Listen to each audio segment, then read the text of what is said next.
السلام عليكم ورحمة الله وبركاته. الحمد لله رب العالمين ونصلي ونسلم على الرسول الكريم وعلى آله وأصحابه أجمعين. قال الله تعالى في محكم كلامه القديم والفرقان الحميد: أعوذ بالله من الشيطان الرجيم. بسم الله الرحمن الرحيم. لقد كان لكم في رسول الله أسوة حسنة.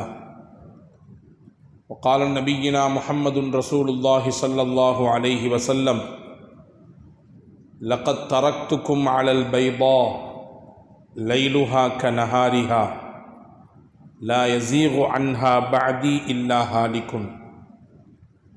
اللهم صل على سيدنا محمد وعلى آل سيدنا محمد وأنزله المقعد المقرب عندك يوم القيامة.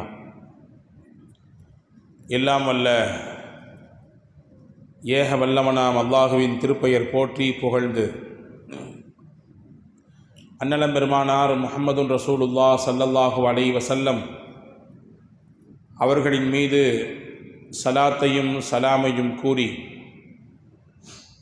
அவர்களை பின்பற்றிய உத்தம சத்திய சஹாபாக்கள், நல்லோர்கள், சுகதாக்கள், சாலிகின்கள், குறிப்பாக இந்த புனிதம் நிறைந்த ரபியுல் அவ்வல் மாதத்திலே இறை இல்லத்திலே அன்னலாரை பற்றி பேசுவதற்காக கேட்பதற்காக ஒன்று கூடியிருக்கிற நம் எல்லோரின் மீதும் எல்லாம் வல்ல அல்லாஹுவின் அன்பும் அருளும் அவனுடைய கருணையும் கரிசனமும் என்றும் நிறைவாக நின்று நிலவட்டுமாக.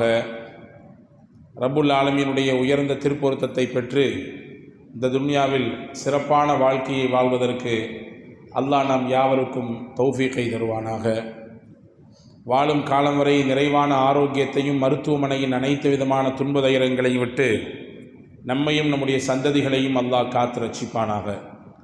அல்லாஹுவின் புனிதமான காபாவையும் அன்னலம் பெருமானார் ஸல்லல்லாஹு அலைஹி வஸல்லம் அவர்களின் புனிதமான ரவுதாவையும் புனிதமான பைத்துல் முகத்தஸையும் மீண்டும் மீண்டும் ஹஜ்ஜு உம்ரா ஜியாரா செய்திட நம் எல்லோருக்கும் அல்லாஹ் வாய்ப்பை வழங்குவானாக. உலகை விட்டு நம்முடைய மூச்சு அடங்கும் நேரத்திலே லா இலாஹ இல்லல்லாஹ் முஹம்மது ரசூலுல்லாஹ் என்ற திருக்கலிமாவை சொன்னவாறு நம்முடைய ஆத்மாக்களை அல்லாஹ் கைப்பற்றி நாளை ஃபிர்தௌஸ் என்ற உயர்ந்த சொர்க்கத்திலே கண்மணி நாயகம் ஸல்லல்லாஹு அலைஹி வஸல்லம் அன்னவர்களின் தலைமையின் கீழே நம்மையும் நம்மை பெற்றவர்கள், நமக்கு கல்வி தந்தவர்கள், நம் முன்னேற்றத்திற்கு காரணமான அத்துணை மக்களையும் அல்லாஹ் ஒன்றிணைத்து அருள் புரிவானாக. ஆமீன் யா ரப்பல் ஆலமீன். கண்ணியத்திற்கும் மரியாதைக்கும் உரிய சகோதரர்களே, பாசத்திற்குரிய பெரியோர்களே, மூமின்களே, தாய்மார்களே, சகோதரிகளே, அன்னலார் ஒரு அழகிய முன்மாதிரி என்பது இன்றைய இந்த ரபியுல் அவ்வலினுடைய தொடர் சொற்பொழிவின் 3ஆம் நாள் தலைப்பு. நபிகள் நாயகம் ஸல்லல்லாஹு அலைஹி வஸல்லம் மன்னவர்களின் வாழ்க்கை ஒட்டுமொத்த உலகுக்குமான முன்மாதிரி. அத்தனை தலங்களிலும் நபிகள் பெருமானார் ஸல்லல்லாஹு அலைஹி வஸல்லம் முன்மாதிரி. உலகம் இன்று முன்மாதிரி இல்லாமல் தவித்து கொண்டிருக்கிறது. எதை செய்வதாக ஆனாலும் இதுக்கு முன்னாடி இதில் ஏதாவது பாடம் இருக்குதா, ஏதாவது ஒரு முன்னுதாரணம் இருக்கிறதா என்று யோசிக்கக்கூடிய, அதை உற்று நோக்கக்கூடிய ஒரு பார்வை நமக்கு உண்டு. முனைவர் பட்டம் பெறக்கூடிய சமயத்திலும் கூட இது சார்ந்த இந்த துறையிலே இதற்கு முன்னால் என்ன ஆய்வு நடந்திருக்கிறது, எந்த மாதிரியான முடிவுகள் எடுக்கப்பட்டிருக்கிறது என்பதையெல்லாம் பார்க்கக்கூடிய, அதை ஆய்வு கண்ணோடு அணுகக்கூடிய நபர்களை பார்க்கிறோம். இன்றைய உலகத்தின் தலைவர்கள் முன்மாதிரிகளாக திகழ்கிறார்களா என்றால் பெரும்பாலும் இல்லை என்பதுதான் பதிலாக வந்திருக்கிறது. மக்கள் தலைவர் என்று தங்களை சொல்லிக் கொள்கிறார், மக்களின் நலன் மீது அக்கறை கொள்ளக்கூடியவர் என்று பேசுகிறார். ஆனால் அவருடைய வெளிரங்க அந்தரங்க வாழ்க்கையில் ஏதாவது பின்பற்றத்தகுந்த அம்சங்கள் இருக்கிறதா என்று தேடி பார்த்தால் முடிவில் ஏமாற்றம்தான் மிச்சமாக இருக்கிறது. இன்றைக்கி நிறைய பேர் ஊழல் பெருச்சாளிகளாக இருப்பதிலே முன்மாதிரியாக திகழ்கிறாங்க இல்லையா? தங்களுக்கு கிடைத்த வாய்ப்பை வைத்துக்கொண்டு எப்படியெல்லாம் தகிடதத்தங்கள் செய்யலாம் என்கின்ற போக்கில் அதில்தான் பல நபர்கள் முன்மாதிரியாக இருப்பதாக பார்க்கிறோம். இணையத்தில் படித்த ஒரு வேடிக்கையான ஒரு செய்தி, ஒரு ஊரில் இருந்து பக்கத்து மாநிலத்தில் இருக்கக்கூடிய அமைச்சர் அழைத்தார் என்பதற்காக வேண்டி இந்த ஊரினுடைய முக்கியமான ஒருவர் அங்கே போகிறார். எதற்கு அழைக்கப்பட்டது? வீடு கட்டியிருக்காரு, புதுசாக குடிபுகிறாரு. அதற்காக வேண்டி இந்த பகுதியினுடைய அந்த மினிஸ்டரை அழைக்கிறார். இவரும் அங்கே போய் பார்த்து அந்த வீட்டினுடைய பிரம்மாண்டத்தை கண்டு அசந்து போய் சொன்னாராம், என்னையா இப்படி கட்டியிருக்க வீடு, கடல் மாதிரி இருக்குது வீடு, பிரம்மாண்டமாக கட்டியிருக்கியே, என்ன இது, எப்படி என்று ஆச்சரியத்தோடு கேட்டாராம். அந்த பகுதியினுடைய அமைச்சர் சொன்னாராம், ஒன்று இது ஒரு பெரிய விஷயம் கிடையாது, என் கூட வா அப்படின்னு கையை பிடிச்சி அப்படியே மேலே கூட்டு போனாராம். மொட்டை மாடியை கூட்டு போய் தூரத்தில் கையை காமிச்சோன்னாராம், அங்கே ஒரு பிரிட்ஜி தெரியுதா பாரு அப்படின்னாரு. இவர் பார்க்குறாரு, பிரிட்ஜி தெரியுது, ஆனால் பாதி பிரிட்ஜு தான் இருக்குது, பாதி பிரிட்ஜு தான் இருக்குது, முழுசாக பிரிட்ஜ் இல்லையே, மீதி பிரிட்ஜு தான் என் வீடு அப்படின்னாராம். அங்கே வர வேண்டிய மீதி பிரிட்ஜு தான் என் வீடாக இப்போ இருக்குது, விவரமான ஆள் தான் நீயே அப்படின்னு நினச்சிட்டு நம்மளால் இங்கேருந்து எல்லா விருந்தெல்லாம் உபசாரம்லாம் முடிஞ்சு ஊருக்கு வந்தார். அவருக்கும் ஆசை தொத்தி போச்சு, மனுஷன் தானே, எல்லாருக்கும் ஆசை வரத்தானே செய்யும். இவரும் வந்தாலும் ரொம்ப பிரம்மாண்டமான வீடு கட்டினார். என்ன மாதிரியான அலங்காரங்கள்லாம் செய்ய முடியுமோ எல்லாம் செஞ்சு கட்டி முடித்தார். முடித்த பின்னாடி இவரும் வீடு குடி போக போகிறாரு. முன்னாடி அழைச்சாருன்னா நண்பர், அவரை அதே மாதிரி இவரும் அழைக்கிறார், நானும் வீடு கட்டியிருக்கேன், வா என் வீட்டுக்கு வந்து பாரு அப்படின்னு. அந்த மனுஷன் இங்கே வந்து பார்த்து ரொம்ப பிரமிச்சு போயிட்டார். நான் என்னுடைய வீடே கடல் மாதிரி இருக்குன்னு சொன்னேன், உன் வீடு 10 கடல் சேர்ந்த மாதிரி இருக்கிறப்பா, இன்னும் இவ்வளோ பிரம்மாண்டமாக கட்டிருக்கீங்க, எவ்வளோ அழகாக இருக்குது, நுட்பமாக கட்டியிருக்கிறீ நீ, எப்படி அப்படின்னு கேட்டான். எப்படின்னு தெரியணுமா? ஆமாம், வா கைப்பிடி என் கையை, ஏன்னா நம்ம ஃபார்முலாவாக இருக்குதுன்னு யோசிச்சார் அவர். என் கூட மொட்டை மாடிக்கு வான்னாரு. அதே மாதிரி நம்மளால் மொட்டை மாடி கூட்டு போகிறானே என்னன்னு தெரியலையே, வா அங்கே பாரு பிரிட்ஜி தெரியுதான்னு இப்போ கேட்டார். இவர் பார்த்தாரு, நல்லா பாரு தெரியுதான்னு பாரு, கொஞ்சம் கண்ணெல்லாம் தொடச்சிட்டு கண்ணாடிகள்லாம் கொஞ்சம் நல்லா தொடச்சி எடுத்து போட்டு பார்த்தாரு. எதுவும் என் கண்ணுக்கு படலையே, தெரியாது, இருந்தால் தானே தெரியும், அங்கே வர வேண்டிய பிரிட்ஜு தான் என் ஊடா வந்திருக்கு அப்படின்னாரு. அப்போ நினச்சாரா, நாமாவது பாதியை போட்டோம், மொத்த முழு பூசணிக்காயும் சோத்தில் மறைச்சேன்னு சொல்லுவாங்க தெரியுமா நம்ம ஊரில், அந்த மாதிரியெல்லாம் இருக்குது இந்த கதை அப்படின்னாரா. அன்பர்களே, இன்றைக்கி இருக்கக்கூடிய பல முன்மாதிரிகள் இப்படித்தான் இருக்கிறது. ஆனால் முஹம்மது நபி ஸல்லல்லாஹு அலைஹி வஸல்லம் அன்னவர்கள் அனைத்து துறைக்கும் முன்மாதிரி. எல்லா துறைக்கும், எந்த துறைக்கு உங்களுக்கு குழப்பம் இருக்கிறதோ நபிகளின் வாழ்க்கைக்குள்ளே போய் அதற்கான தீர்வோடு நீங்கள் வெளியே வரலாம். குடும்பம், நாம் செய்யும் வியாபாரம், பொருளீட்டக்கூடிய முறை, அரசியல், ஆன்மீகம், சமூகம், பிற சமூக மக்களை அரவணைக்கக்கூடிய அரவணைப்பு, பிள்ளைகளை வளர்க்கக்கூடிய விதம், எந்த விஷயமானாலும் சரி முஹம்மது நபி ஸல்லல்லாஹு அலைஹி வஸல்லம் அன்னவர்களின் வாழ்க்கையிலே அதற்கான முன்னுதாரணம் உண்டு. எனவே தான் அல் குர்ஆனிலே அல்லாஹ் சொன்னான், லகத் கான லகும் ஃபீ ரசூலில்லாஹி உஸ்வத்துன் ஹஸனா, உங்களுக்கு நபிகளின் வாழ்க்கையிலே அழகிய முன்மாதிரி இருக்கிறது என்று அல்லாஹ் சொன்னான். வேற யாரை பாட்டும் அல்லாஹ் அப்படி சொல்லலை. 2 நபிமார்களுக்கு மட்டும்தான் உஸ்வத்துல் ஹசனா என்கிறார். ஒன்று ஹஜரத் சையதுனா இப்ராஹிம் அலைஹிஸ்ஸலாம், லகத் கான லகும் ஃபீஹிம் உஸ்வத்துன் ஹசனா, இப்ராஹிம் அலைஹிஸ்ஸலாமுடைய வாழ்க்கையில் அழகிய முன்னுதாரணம் இருக்கிறது என்று அல்லாஹ் சொல்லுகிறான். அதே போன்று நபிகள் பெருமானார் ஸல்லல்லாஹு அலைஹி வஸல்லமின் வாழ்க்கையில் உங்களுக்கு அழகான முன்மாதிரி இருக்கிறது என்று அல்லாஹ் எடுத்து வைக்கிறான்.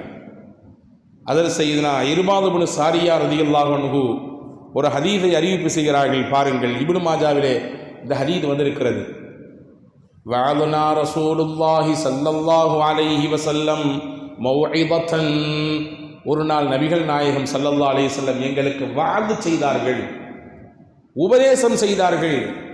அந்த வார்த்தைகள் எல்லாம் எப்படி இருந்தது தெரியுமா? ذرفت منها العيون ووجلت منه القلوب. நபிகளார் ஸல்லல்லாஹு அலைஹி வஸல்லமின் உபதேசத்தின் வார்த்தை எங்கள் கண்களில் தண்ணீரை வரவழைத்து விட்டது, கண்ணீர் வந்தது, எங்கள் உள்ளமெல்லாம் கனத்து போனது, நடுநடுங்கி விட்டது. ஃபகுல்னா யா ரசூலல்லாஹ் இன்ன ஹாதிஹி லமௌஇதத்து முவத்தஇன், நபியே இந்த உபதேசத்தை பார்த்தா ஊரை விட்டு விடைபெற்று செல்லக்கூடியவர் செய்கிற மாதிரி இருக்குது இந்த உபதேசம். உங்களுடைய இறுதி உபதேசத்தை போன்று தெரிகிறதே. ஊரை விட்டு ஒருத்தர் வெளியூருக்கு போகிறார், வெளிநாட்டுக்கு போகிறார், ரொம்ப நாள் பிரிய போகிறார். அந்த பிரிவுக்கு முன்னால் தன்னுடைய குடும்பத்திற்கு, தன்னுடைய நண்பர்களுக்கு, தன்னுடைய பெற்றோர்களுக்கு, தன்னை சார்ந்தவர்களுக்கெல்லாம் சில முக்கியமான செய்திகளை சொல்லுவார். அந்த மாதிரிலாம் இருக்குது உங்களுடைய உபதேசம். யா நபி அல்லாஹ் ஃபமா தஅஹது இலைனா, எங்களிடத்திலே நீங்கள் என்ன சொல்ல விரும்புகிறீர்கள், எங்கள்கிட்ட நீங்கள் என்ன விஷயத்தை கற்றுக் கொடுக்க போறீங்கன்னு கேட்டாங்க. அப்போ தான் ஸல்லல்லாஹு அலைஹி வஸல்லம் அழகாக சொன்னாங்க, லகத் தரக்துக்கும் அலல் பைலா லைலுஹா கனஹாரிஹா, உங்களுக்கு ஒரு வெண்மையான வாழ்வியல் வழிகாட்டுதலை விட்டு விட்டிருக்கேன். என்னுடைய வாழ்க்கை இருக்கிற அது பாலை போன்று வெண்மையானது, திறந்த புத்தகத்தை போன்றது, எங்கேயும் ஒளிவு மறைவே கிடையாது. லைலுஹா கனஹாரிஹா, இந்த வாழ்வியல் வழிகாட்டுதலிலே இரவு கூட பகலை போன்று இருக்கும், இருளே கிடையாதுன்னு ரசூலுல்லாஹ். எந்த பக்கத்திலும் இருட்டு கிடையாது, எல்லாம் வெளிச்சம், எல்லாம் வெட்ட வெளிச்சம். எல்லாவற்றையும் நான் உங்களுக்கு சொல்லிவிட்டேன், இதை தான் உங்களுக்கு நான் விட்டுவிட்டு போகிறேன். 2 விஷயத்தை நீங்கள் இறுக பிடித்து கொள்ளுங்கள். ஒன்று அல்லாஹ்வின் வேதம் அல் குர்ஆன், 2வது என்னுடைய வாழ்க்கை என்று பெருமானார் ஸல்லல்லாஹு அலைஹி வஸல்லம் சொன்னதை நாம் பார்க்கிறோம். எனவே அன்புக்குரிய சகோதரர்களே, நபிகள் நாயகம் ஸல்லல்லாஹு அலைஹி வஸல்லமின் வாழ்க்கை ஒரு சிறந்த முன்னுதாரணம், முன்மாதிரி. அவர்களை போன்று ஒருவர் இனிமேல் பிறக்கவும் முடியாது, வாழவும் முடியாது.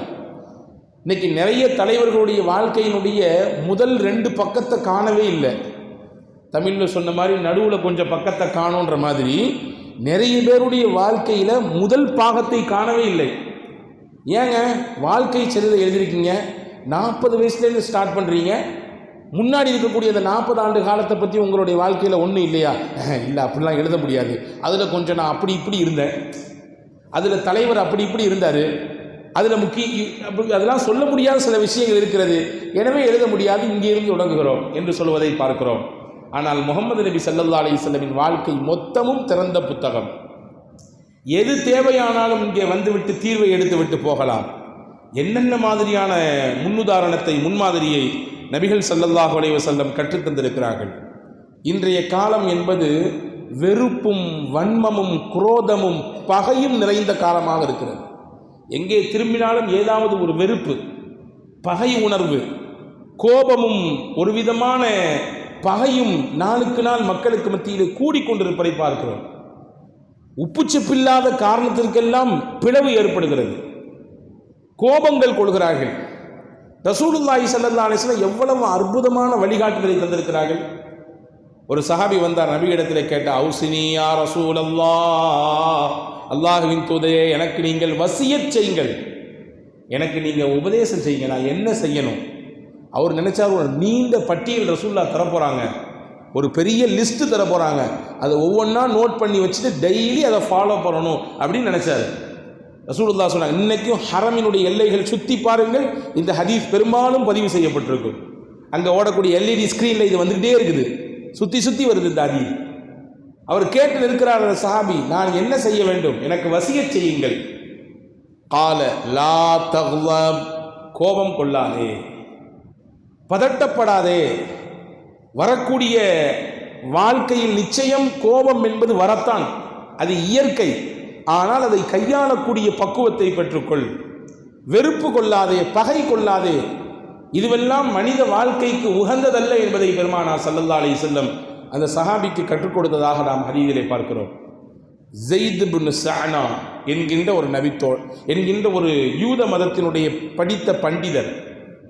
இவர் நபிகள் நாயகம் ஸல்லல்லாஹு அலைஹி வஸல்லம் சபைக்கு ஒரு நாள் வர்றாரு. தபரானியிலே இந்த ஹதீஸ் வந்திருக்கிறது. அந்த நேரம் பார்த்து ரசூலுல்லாஹ்வுக்கு ஒரு இக்கட்டான தேவை. என்ன தேவை? அலி ரலியல்லாஹு அப்போ தான் சொல்கிறாங்க, யார் ரசூலுல்லாஹ், இங்கே பக்கத்தில் ஒரு பாகத்தில், ஒரு பகுதியில் சில மக்கள் இஸ்லாத்தை ஏற்றிருக்கிறாங்க.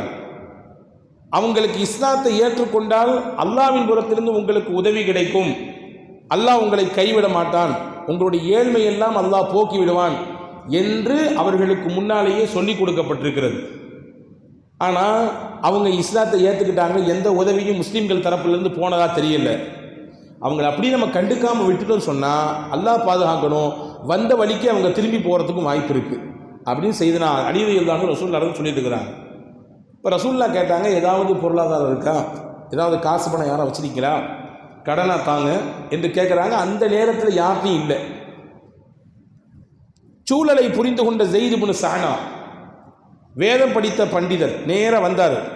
முகமது ஸல்லல்லாஹு அலைஹி வஸல்லம் இடத்துல வந்து சொன்னார், முகமது அவர்களே, உங்களுக்கு ஏதோ பொருளாதார தேவை இருக்கிற மாதிரி தெரியுது, நான் தர்றேன், நான் குறிப்பிட்ட காலத்தினுடைய தவணையோடு தர்றேன், எப்போ நீங்கள் திருப்பி கொடுக்குறீங்கன்னு வாக்கு கொடுக்குறீங்களோ அப்போ நான் வாங்கிக்கிறேன். உடனே கொடுத்தார். ரசூலுல்லாஹ் அங்கிருந்து வாங்கி அலிரலியல்லாஹு கையை கொடுத்து அந்த குறிப்பிட்ட பகுதி மக்களுக்கு கொண்டு போய் சேர்க்க சொன்னாங்க. சேர்த்து ஆகியாச்சு. இப்போ ஒரு குறிப்பிட்ட டேட்டு, அந்த டேட்டில் திருப்பி தருவதாக ரசூலுல்லாஹ் வாக்கும் கொடுத்திருக்கிறார்கள். ஆனால் இந்த வேதம் படித்த பண்டிதர் அந்த நாள் வர்றதுக்கு ஒரு 2-3 நாளைக்கு முன்னாடியே நபி ஸல்லல்லாஹு அலைஹி வஸல்லம் சபைக்கு வர்றார். வந்தவர் ரொம்ப கோபத்தோடு வர்றார், உச்சகட்டமான கோபத்தை வெளிப்படுத்துகிறார். வரும்பொழுதே சத்தம் போட்டுக்கிட்டே வர்றார். இந்த முகம்மதும் இப்படி தான், முகம்மதுனுடைய வம்சமும் இப்படி தான், சொன்ன வாக்கை காப்பாற்றுறதே இல்லை, அவங்களுடைய பரம்பரைக்கே வாக்கு சுத்தம் என்பது கிடையாது, அப்படி இப்படி என்று ரசூலுல்லாவையும் ரசூலுல்லாவுடைய மொத்த பரம்பரையையும் வம்பு கிழித்து வேண்டுமென்றே பேசுகிறார். பேசினவர் என்ன தெரியுமா செஞ்சார், பேசிக்கிட்டே வந்தவர் நேராக வந்து ரசூலுல்லாவுடைய அந்த சட்டையை பிடித்து ஒரு உழுக்கினார். என்னுடைய வாங்கின கடனை திருப்பி கொடுங்க, இந்த நாளில் திருப்பி தர்றேன்னு சொல்லிட்டு ஏன் என்கிட்ட தரல, இன்னும் இதுதான் உங்கள் பொழப்பா என்பது போன்று அவர் கடினமாக பேசினார். சுற்றி சஹாபாக்கள் இருக்காங்க, பொறுப்பாங்களா? தூசி பட்டாலே பொறுக்க மாட்டாங்க ரசூலுல்லாஹ் மீது. சையதுனா உமர் ரலியல்லாஹு உட்கார்ந்துருக்காங்க, சொல்லவா வேணும்? உமர் ரலியல்லாஹு அவர்களை பார்த்து பெருமானா சொன்னார்கள், வல்லாஹி மா சலக்கக ஷைத்தானு சாலிகன் கத்து இல் ஃபஜ்ஜன் கத்து இல்லா சாலிகன் கைரு ஃபஜ்ஜிக்க. உமர், நீங்கள் ஒரு வழியில் நடந்து போனால் அந்த வழியிலே ஷைத்தானே வரமாட்டாங்க. நாங்கள் சொல்லாசோம், ஷைத்தானே உமரை பார்த்து கோவப்படுவான் அப்படின்னு ஓடி தெரிச்சு ஓடிடுவான்னு சொன்ன உமர் அங்கே உட்கார்ந்துருக்காங்க. எந்திரிச்சாங்க உமர் ரலியல்லாஹு அன்ஹு, துணிந்தவர்கள், எதற்கும் அஞ்சாதவர்கள். நேரம் போய் அவருடைய சட்டையை பிடிச்சிட்டு, கையை எடுக்கிறியா இன்னும் உன் தலையை எடுக்கட்டுமா? நான் ரசூலுல்லாவுடைய சட்டையிலேருந்து கையை எடுக்கிறியா இன்னும் உன் தலையை எடுக்கட்டுமா? நான் இப்போ நம்மளாக இருந்தால் என்ன நினச்சிருப்போம், பரவாயில்ல, நமக்கு ஏற்பட்ட இந்த நெருக்கடியில் நம்மால் ஒருத்தர் நமக்கு சப்போர்ட்டாக வந்து துணையாக நின்றுட்டார் அப்படின்னு நினச்சிருப்போம். ஸல்லல்லாஹு அலைஹி வஸல்லம் என்ன செய்தார்கள் தெரியுமா? வரலாறு சொல்லுகிறது, உமர் ரலியல்லாஹு ரசூலுல்லாஹ் கண்டித்தார்கள். உமர், அவருடைய சட்டையிலேருந்து கையெடுங்க. என்ன காரியம் செஞ்சீங்க? நீங்கள் ஏன்ட்ட சொல்லணும், நபியே, அவரிடத்திலே வாங்கிய கடனை முறையாக திருப்பி கொடுங்கள். அவர்கிட்ட நீங்கள் சொல்லியிருக்கணும், கேட்குறத முறையாக கேளுப்பா, ஏன் இப்படி வந்து வம்பு பண்ணுற மாதிரி கேட்குற என்று அவரிடத்திலே சொல்லியிருக்க வேண்டும். அதை விட்டு அவரையுடைய சட்டையை பிடித்து கடினமார்த்த வார்த்தைகளை சொல்லி அவரையே நீங்கள் பயன்படுத்துறீங்க அப்படின்னு சொல்லிட்டு ரசூலுல்லாஹ் ஒன்று சொன்னாங்க. அதுதான் அங்கே முன்னுதாரணம். அவரை கூட்டிகிட்டு போங்க, பைத்துல் மாலிலிருந்து அவருக்கு சேர வேண்டிய கடன் தொகையை எடுத்து கொடுங்கள். கொடுத்ததோடு மட்டுமல்ல, ஒரு குறிப்பிட்ட அளவை சொல்லி ரசூலுல்லாஹ் சொன்னாங்க, எக்ஸ்ட்ரா அவருக்கு சேர்த்து கொடுக்கணும். நான் அந்த வேதம் படித்த பண்டிதருக்கு ஒரு குறிப்பிட்ட அளவை சொல்லி இந்த அளவு எக்ஸ்ட்ரா அவர் கொடுக்கணும். ஏன்னா எக்ஸ்ட்ரா நான் ஏன் உங்களை கொடுக்க சொல்கிறேன்னா, நீங்கள் பயன்படுத்துனீங்கல்ல அதுக்கு ஈடு, நீங்கள் அவரை அச்சப்படுத்துனீங்கல்ல அதுக்கு பகரம் அது என்று சொல்லி உமர் ரலியல்லாஹு கூப்பிட்டு அனுப்பி வைக்கிறார்கள். ஹதீஸில் வருது, உமர் ரலியல்லாஹு கையை பிடிச்சி கூட்டிகிட்டு போனாங்க, பைத்துல் மாலுக்கு போனாங்க, அவருக்கு சேர வேண்டிய பொருளை எடுத்து கொடுத்தாங்க. அதுக்கு பின்னாடி பயன்படுத்துறதுக்காக வேண்டி பிணையீட்டு தொகை, அதாவது அந்த பகரத்திற்கு கொஞ்சத்தையும் சேர்த்து கொடுத்தாங்க. அதை எல்லாத்தையும் வாங்கி அவர் கீழே வச்சார். வச்சுட்டு நேரம் போனார், கை காலெல்லாம் அலம்பினார். அலம்பிட்டு முகமது நபியை நான் பார்க்கணும்னு சொன்னார். நான் இஸ்லாத்தை ஏற்றுக்க போகிறேன்னாரு. ஒன்றுமே நடக்கலை, பெருசாக அங்கே தாவா நடக்கலை, பெரிய இஸ்லாத்தை குறித்து உண்டான தாம் தூம் என்று பேச்சுவார்த்தைகள் எல்லாம் அங்கே நடைபெறவே இல்லை. ஒரு சின்ன நிகழ்ச்சி, இது அவருடைய உள்ளத்திலே மாற்றத்தை ஏற்படுத்துகிறது. ரசூலுல்லாவிடத்திலே வந்தார், கையை பிடித்தார், இஸ்லாத்தை ஏற்றுக்கொண்டார். ஏற்றுக்கொண்டதற்கு பின்னாடி தான் செய்தி. அவர் சொன்னார், எங்கள் வேதத்திலே உங்களை பற்றி எல்லா செய்தியும் இருக்குது, எல்லா அம்சங்களும் உங்களை பற்றி நான் படித்து விட்டேன், உங்கள் வாழ்க்கையில் நான் கண்டும் விட்டேன். ஒரே ஒரு விஷயம் மட்டும் எனக்கு உறுத்திக்கிட்டே இருந்துச்சு, அதை உங்கள்கிட்ட பார்க்கணும்னு ஆசைப்பட்டேன், வாய்ப்பு கிடைக்கல. என்ன விஷயம் அப்படின்னா, எங்கள் வேதத்தில் உங்களை பற்றி சொல்லப்பட்டிருக்கிறது, அந்த இறை தூதர், இறுதி தூதர், அவரிடத்திலே அறிவியினர்கள் அறிவின் குறையோடு நடந்து கொண்டாலும் அதற்கு பகரமாக பதிலாக அவர் அப்படி நடக்க மாட்டார், அறிவார்ந்த முறையில் நடந்து கொள்வார். அறிவின் குறை அறிவோடு ஒருவர் நடந்து கொண்டாலும் பகரமாக அந்த மாதிரி அவர் நடக்க மாட்டார், அவர் அறிவார்ந்த முறையில் நடந்து கொள்வார் என்று எங்கள் வேதத்தில் உங்களை பற்றி சொல்லப்பட்டிருக்கிறது. இன்னைக்கு நான் பார்த்துட்டேன், நான் உங்களிடத்திலே முறை தவறி நடந்தாலும் என்னிடத்தில் நீங்கள் எவ்வளவு அழகாக முறையோடு நடந்து கொண்டீர்கள். நீங்கள் இறை தூதர்தான், இறுதி தூதர்தான், அல்லாஹ்வினுடைய வேத வரிகளை உங்களுக்கு அல்லாஹ் வஹியின் மூலமாக கொடுக்கிறான் தான் என்று நம்புகிறேன் என்று சொல்லி இஸ்லாத்தை ஏற்றுக்கொண்டதாக ஒரு செய்தியை தபரானிலே நாம் பார்க்க முடிகிறது. எதற்கு சொல்லுகிறேன் என்றால், பெருமானார் ஸல்லல்லாஹு அலைஹி வஸல்லம் எவ்வளவு அழகான முன்மாதிரியை தந்திருக்கிறார்கள். ஒருவன் வெறுப்போடு, பகையோடு, வன்மத்தோடு நடந்து கொண்டாலும் பதிலுக்கு நீங்களும் அப்படி நடக்கக்கூடாது என்பதை சொல்லித் தருகிறார்கள். ரசூலுல்லாஹி ஸல்லல்லாஹு அலைஹி வஸல்லம் மக்காவில் இருந்த காலகட்டம், அங்கே ஒரு கவிஞர் இருந்தார், அவருக்கு பெயர் சுஹைல். அவர் என்ன செய்வார்னா நல்ல கவி பாடுவார். அந்த கவிதையின் வரியிலே ரசூலுல்லாஹையும் சஹாபாக்களையும் ரொம்ப டிஸ்டர்ப் பண்ணார். எந்த மாதிரியான டிஸ்டர்ப் அப்படின்னா, கோபத்தை ஏற்படுத்துகிற அளவுக்கு விஷம் தோய்க்கப்பட்ட வார்த்தைகளை கொண்டு சகட்டு மேனிக்கு பேசினார். ஒரு நாள் உமர் ரலியல்லாஹு வேகமாக வந்தாங்க ரசூலுல்லாஹ்ட்ட. யார் ரசூலுல்லா, இந்த சுஹைல் என்ன மாதிரியான பேச்சு தான் பேசிட்டு இருக்காரு தெரியுமா, அவரை இப்படியும் விட்டோன்னா ரொம்ப பேசுவார், எனக்கு நீங்கள் அனுமதி கொடுங்க, அவருடைய பல்ல மொத்தத்தை தட்டி எடுக்கிறேன். நம்ம கோவப்பட்டா சொல்லுவோம் தெரியுமா, பல்ல தட்டிடும் அப்படிமோ. ஏன் உச்சகட்டமான கோபத்தினுடைய வெளிப்பாடு. சுஹைலை பார்த்து உமர் ரலியல்லாஹு சொல்கிறாங்க, அவர் பல்ல நான் தட்டி எடுக்க போகிறேன். இப்படிலாம் பேசுகிறாரு, ஆள் கேட்க ஆள் இல்லை என்பது தானே அர்த்தம். நான் கேட்குறேன் என்று ஹஸரத் உமர் ரலியல்லாஹு அன்ஹு ரசூலுல்லாஹ்விடத்திலே சொன்ன பொழுது சையதுனா முஹம்மது ஸல்லல்லாஹு அலைஹி வஸல்லம் சொன்னார்கள், வேண்டாம் உமரே, எந்த சுஹைல் உங்களை இப்பொழுது கோபப்படுத்தினாரோ அதே சுஹைல் ஒரு நாள் வரும் உங்களை சந்தோஷப்படுத்துவார். நாங்கள் எந்த சுஹைல் இன்னைக்கு உங்களை கோபப்படுத்திருக்கிறாரோ அதே சுஹைல் ஒரு நாள் வரும் உங்களை சந்தோஷப்படுத்துவார். அந்த நாளும் வந்தது. எப்போ வந்தது? ரசூலுல்லாஹ்வுடைய இறப்பு நாள் தான் அது. நாயகம் இந்த உலகத்தை விட்டு பிரிந்த நாள். சஹாபாக்கள் எல்லாம் தடுமாறி போய்விட்டார்கள். அடுத்து என்ன நடக்குமோ, இறைவனின் தூதர் இறந்து விட்டார்கள், அடுத்து யார் பொறுப்பு, இறைவனின் செய்தி நின்று விட்டது, என்ன செய்வது ஏது செய்வது என்று பல்வேறு விதமான மனோநிலைகளிலே சஹாபாக்கள் இருக்கிறார்கள். உமர் ரலியல்லாஹு அப்பந்தான் கத்தியை தூக்கி பேசினாங்க, யாராவது இறந்து போயிட்டீங்கன்னு சொன்னீங்கன்னா நான் பேச மாட்டேன், என்னுடைய வாள் தான் பேசுனாங்க. அங்கே தெளிவாக பேசியவர் ஒருவர் சையதுனா அபூபக்கர் சித்திக் ரலியல்லாஹு. இது நாள் வரை முஹம்மது நபி நமக்கு இறை தூதராக இருந்தாங்க. வமா முஹம்மதுன் இல்லா ரசூல், முஹம்மது நபி ரசூலை தவிர வேறில்லை. கது ஹலத் மின் கபலிஹிர் ரசூல், இவர்களுக்கு முன்னால் எத்தனையோ ரசூல்மார்கள் வந்து அவர்களின் வேலை முடிந்து அல்லாஹ்விடத்தில் போயிருக்கிறார்கள். அந்த மாதிரி முஹம்மது நபியும் வந்தாங்க, வேலை முடிஞ்சிருச்சு, அல்லாஹ் அழைச்சிக்கிட்டான்.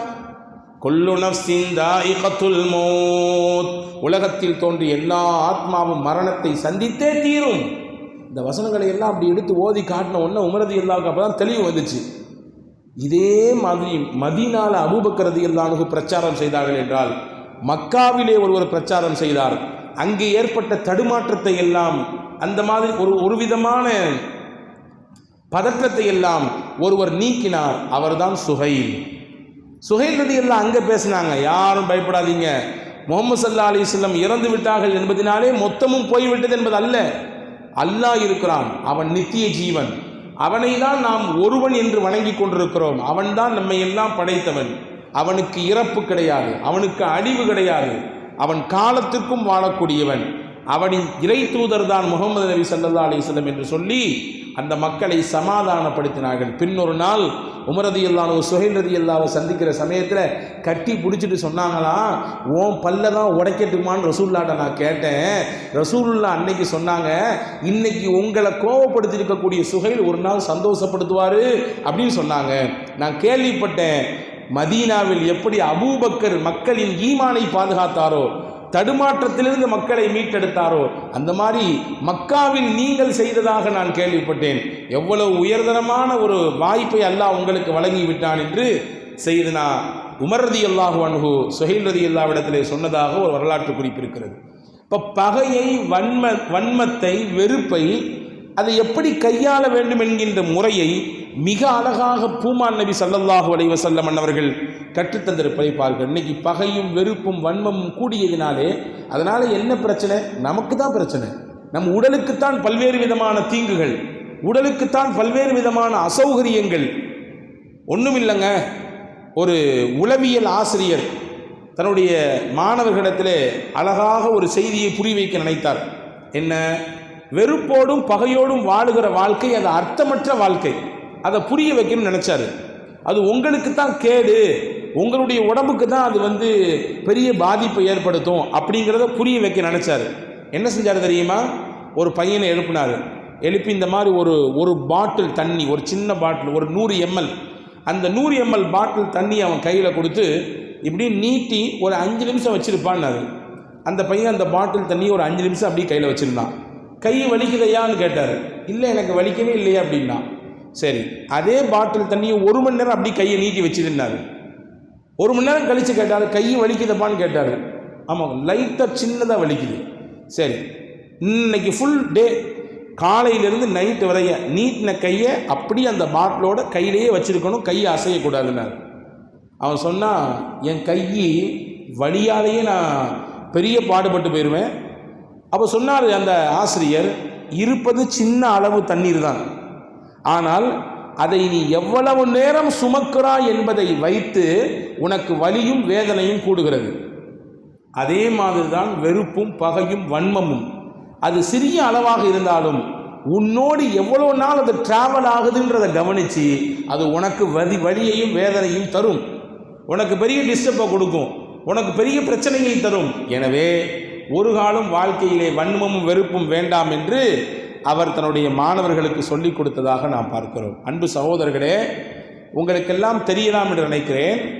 ஒரு சில ஆண்டுகளுக்கு முன்னால் டென்மார்க்கிலிருந்து வந்த ஒரு பத்திரிகையிலே முகமது நபியை தவறாக சித்தரித்து ஒரு கார்ட்டூன் வெளியிட்டார். தெரியுமா? உலகம் முழுக்க கொந்தளித்தது, உலகம் முழுக்க கொந்தளிப்பு ஏற்பட்டது. முஸ்லீம்கள் எங்கெல்லாம் இருக்கிறாங்களோ அவங்கெல்லாம் அதனுடைய எதிர்ப்பை காமிச்சாங்க.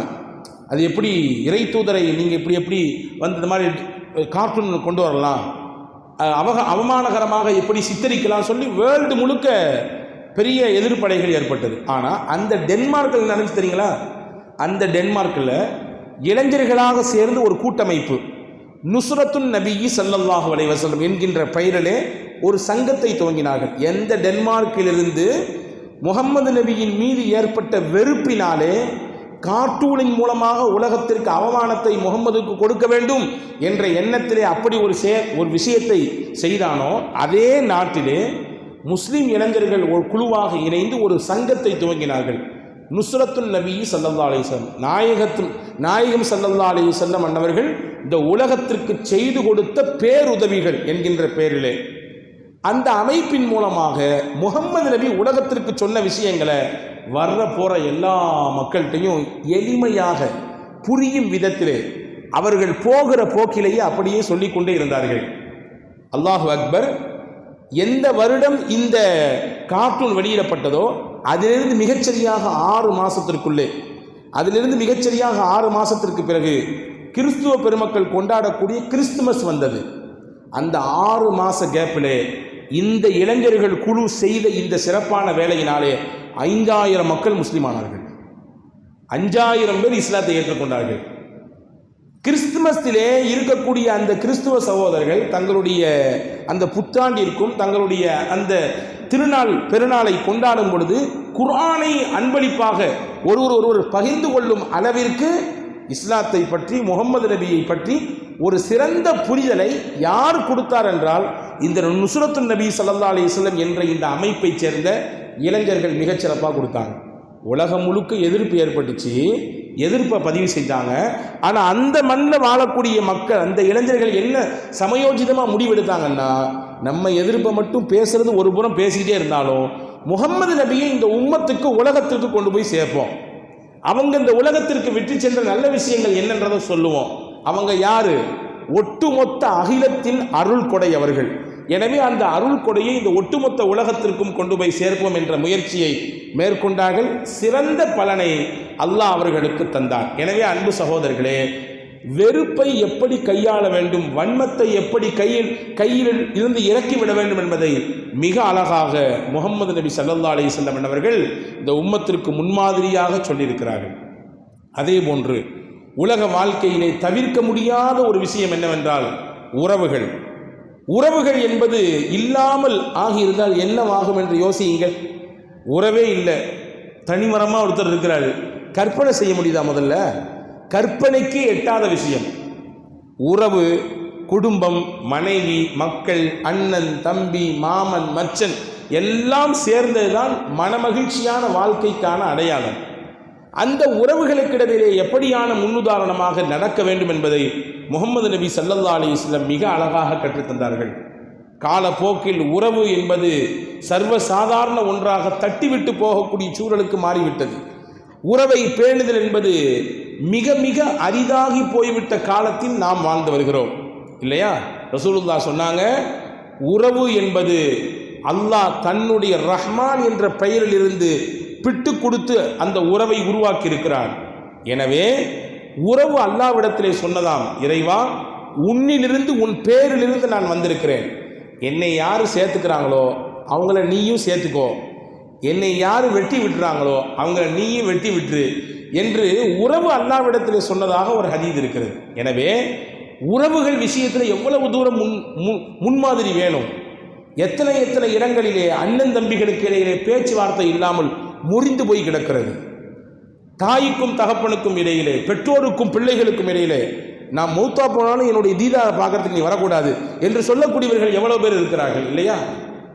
அன்பு சகோதரர்களே, உறவின் மேன்மையை இந்த உலகத்திற்கு அதி அற்புதமாக எடுத்து காண்பித்தது முஹம்மது நபி ஸல்லல்லாஹு அலைஹி வஸல்லம் தான். 2 உதாரணம் சொல்கிறேன் பாருங்கள். நமக்கு எல்லாத்துக்கும் தெரியும், சூரா லஹப், குர்ஆனிலே தப்பத் யதா அபி லஹபி வ தப்பி என்று ஒரு அத்தியாயம் இருக்கிறது. முழுக்க முழுக்க அபூ லஹபை சபித்து இறங்கிய அத்தியாயம் அது. அபூ லஹபையும் அல்லாஹ் சபிக்கிறான், அதனால் அவருடைய மனைவியையும் அல்லாஹ் சபிக்கிறான். அது காரணம் இருக்குது. எதனால் அப்படின்ற ஒரு காரணம் இருக்குது. ரசூலுல்லாஹ் அந்த ஏகத்துவத்தை எடுத்து மக்களுக்கு சொல்லும் பொழுது எல்லா குடும்பத்து மக்களையும் கூப்பிட்டு நான் இறைவனின் தூதர், எனக்கு வஹி வருது, அல்லாஹ் என்ன ரசூலா தேர்ந்தெடுத்திருக்கான் அப்படின்னு சொல்ல நேரத்தில் அபூ லஹப் தான் முதல்ல மண் அள்ளி போட்டான். வரலாற்றில் எழுதுகிறார்கள், அபூ லஹப் மட்டும் அன்னைக்கு அமைதியாக இருந்திருந்தால் இஸ்லாமிய வரலாற்றில் ஹிஜ்ரத் என்ற ஒன்றே ஏற்பட்டிருக்காது. எல்லா மக்களுடைய மனநிலையும் எப்படி இருந்துச்சு அப்படின்னா, முஹம்மது சொல்றாரு, ஏதோ புதுசா இருக்குது, இது நாள் வரை அவர் பொய் சொன்னதே கிடையாது, பித்தராட்டம் முகமதுனுடைய வாழ்க்கையில கிடையாது, முன்னுக்கு பின்னான முரணான பேச்சு முகமதுடைய வாழ்க்கையில கிடையாது, இறை தூதர் என்றாரு, வஹி வருதுன்றாரு, அல்லாஹ் ஒருத்தன்றாரு, அவனுக்கு இணை துணை யாரும் கிடையாதுன்றாரு. என்னன்னு யோசிச்சுட்டு இருக்கிற சமயத்தில் அதை எல்லாத்தையும் மொத்தமாக டிஸ்டர்ப் பண்ணுற மாதிரி இந்த அபூ லஹப் தான் மண்ணை தூக்கி போட்டான். அவன் மட்டும் அன்னைக்கு அதை செய்யாமல் இருந்திருந்தா இஸ்லாமிய வரலாற்றில் ஹிஜ்ரத்தே தேவைப்பட்டிருக்காது. ஏன்னா எல்லாருமே ஏற்றிருப்பாங்க இஸ்லாத்தை. அதுக்கு தடையாக போனவன் அபூ லஹப். மண்ணை எடுத்து போட்டான்றதுக்காக வேண்டி தப்பல்லக்கையா முஹம்மது, உனக்கு அழிவு நாசம் என்று அபூ லஹப் சொன்னான். அல்லாஹ் உடனே பதில் சொன்னான், உனக்குத்தான் அழிவு, உனக்குத்தான் நாசம், உனக்குத்தான் நரகம். அல்லாஹ் கண்டித்து வசனத்தை இறக்கிறான். இந்த அபூ லஹபினுடைய பிள்ளை மகள் துர்ரா பின்த் அபீ லஹப், அந்த அம்மா பேர் துர்ரா. இந்த அம்மாவுக்கு அல்லாஹ் இஸ்லாத்தை கொடுத்தான், பாக்கியத்தை கொடுத்தான், இஸ்லாத்தை ஏற்றுக்கொள்ளக்கூடிய வாய்ப்பை தந்தான். இஸ்லாத்தை ஏற்றுக்கிட்டு மதீனாவுக்கு வந்தாங்க. மதீனாவுக்கு வர்ற சமயத்தில் மதீனாவில் இருக்கக்கூடிய சில பெண்கள் கொஞ்சம் ஜாட மாடையாக அந்த அம்மாவை குத்தி பேசுகிற மாதிரி ஒரு பேச்சு. இவங்க பெருசாக இஸ்லாத்தை ஏற்றுக்கிட்டாங்களாக்கும், இவங்க அப்பா என்ன மாதிரிலாம் வேலை பார்த்தாரு தெரியுமல்ல, இவங்க அம்மா எப்படிப்பட்ட ஆள் தெரியுமல்ல, என்ன மாதிரியான இஸ்லாத்துக்கள்லாம் எவ்வளவு டிஸ்டர்ப் பண்ணியிருக்காங்க, எவ்வளவு தொந்தரவு கொடுத்துருக்காங்க தெரியுமல்ல அப்படின்ற மாதிரி துர்ரா அம்மாவுடைய காதில் கேட்குற மாதிரியே பேசுகிறாங்க. அந்த அம்மா அப்படியே கண் கலங்கி போயிட்டாங்க, அப்படியே உடைஞ்சிட்டாங்க. நேரம் ரசூலுல்லாஹி ஸல்லல்லாஹு அலைஹி வஸல்லம் அழுது கொண்டே வந்தார்கள். வந்தவர்கள் சொன்னார்கள், யா ரசூலல்லாஹ், எங்கள் அப்பாவையும் அம்மாவையும் சேர்த்தி வச்சு என்னையே பேசுகிறாங்க, நான் என்ன பண்ண முடியும்? அவங்க செஞ்ச தப்புக்கு நான் எப்படி பொறுப்பாக முடியும்? நான் தான் அவர்களிலிருந்து பிரிந்து வந்து சத்திய இஸ்லாத்தை ஏற்றுக்கொண்டனே, ஆனால் அந்த மக்கள் அவர்களை சொல்லி என்னையை காயப்படுத்துகிறாங்க அப்படின்னு ஹதரத் ரசூலுல்லாஹி ஸல்லல்லாஹு அலைஹி வஸல்லம் இடத்திலே துர்ரா பின்த் அபீ லஹப் சொன்ன உடனே ரசூலுல்லாஹ் எவ்வளவு அழகான முன்மாதிரின்னு பாருங்க. சரி அதை கண்டுக்காமல் போயிட வேண்டியதுதான். இந்த காதில் வாங்கி அந்த காதில் விட்டுட்டு போயிட்டே அறியுமா என்று சொல்லியிருக்கலாம். அதுக்கு வாய்ப்பு இருக்குது. ஆமாம் ஆமாம், உங்கள் அப்பா மட்டும் நல்லவரா, என்னெல்லாம் பண்ணியிருக்கிறாரு, என்ன மாதிரி டிஸ்டர்ப்லாம் கொடுத்துருக்காரு, அவங்க ஒன்றும் பொய்யை சொல்லலையே, உண்மையை தானே சொல்லியிருக்காங்க அப்படின்னு தட்டி விட்டுருக்கலாம். சொன்னாலும் தகும். ரசூலுல்லாஹ் சொல்லலை. ரசூலுல்லாஹ் சொல்லலைன்ற மட்டும் செய்தி இல்லை. அபூ லஹப் எவ்வளவு தூரம் மைண்டில் டிஸ்டர்ப் பண்ணியிருக்கான் ரசூலுல்லாஹ் அப்படின்னா, ரசூலுல்லாஹ்வுடைய 2 பிள்ளைகளை அபூ லஹபுடைய 2 மகனுக்கு நிக்காஹ் முடிச்சு கொடுத்தாங்க. ரசூலுல்லாஹ் ருக்கையாவை உத்பத் இப்னு அபீ லஹபுக்கு மனம் முடித்து கொடுத்திருந்தார்கள். உம்மு குல்சூம் ரலியல்லாஹு தஆலா அன்ஹா அவர்களை உதைபாவுக்கு மனம் முடித்து கொடுத்திருந்தார்கள். ரசூலுல்லாஹ்வுடைய அந்த நுபுவத்து, ஏகத்துவ செய்தி அப்படி எடுத்து மக்களுக்கு மத்தியில் நபித்துவத்தை வச்சுட்டு இருக்கும் பொழுது இவரை எதை சொல்லி அடக்கலான்னு யோசிச்ச அபூ லஹப் சொன்னால், தன்னுடைய 2 ஆண் பிள்ளைகள்கிட்டையும் அந்த முகம்மது நமக்கு நேர ஆப்போசிட்டாக செயல்பட்டு இருக்காரு, அவர் பெத்த பிள்ளை எதுக்கு நம்ம வீட்டில் இருக்கணும், 2 பேரும் அனுப்புங்கடா பிள்ளையில, வாளா வெட்டிகளாக இருக்கட்டும், நம்ம வீட்டில் அவருடைய பிள்ளை இருக்க வேண்டாம், அனுப்புங்கடா வீட்டுக்கு, நீங்கள் யாரும் அவரோட அந்த பிள்ளைங்களோட சேர்ந்து வாழ வேண்டாம் என்று அபூ லஹப் சொன்னான்.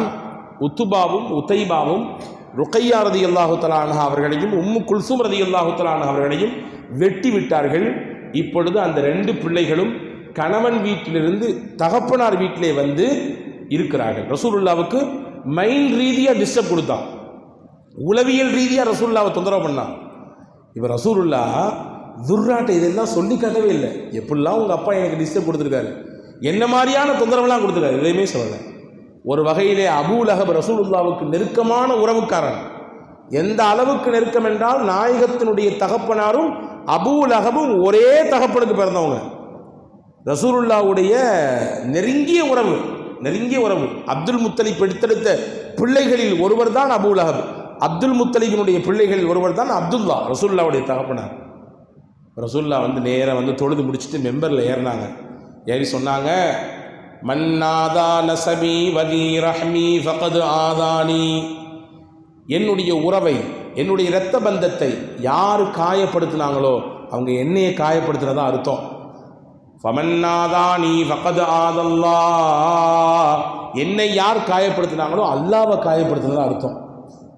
என்னையை காயப்படுத்தினது அல்லாவை காயப்படுத்தினதா அர்த்தம். ஏன் துர்ராவை பற்றி இப்படிலாம் பேசிக்கிறாங்க சில பேர்? அவங்க அப்பாவும் அவங்க அம்மாவும் ஏதோ செஞ்சிட்டாங்க, அதெல்லாம் அல்லாஹ் பேசிட்டான். இறந்து போனவங்களை ஒருத்தங்களை வச்சு ஏன் ஹயாத்தோடு இருக்கவங்களுக்கு நீங்கள் ஏன் டிஸ்டர்ப் கொடுக்குறீங்க? அவங்கெல்லாம் இல்லை, இப்போ இறந்தாச்சு, முடிஞ்சு போச்சு, கதை க்ளோஸு. இறந்து போன ஒருத்தருடைய பழைய காலத்து விஷயத்தை தோண்டி எடுத்து பேசி நீங்கள் ஹயாத்தோடு இருக்கக்கூடியவர்களுக்கு ஏன் தொந்தரவு தர்றீங்க?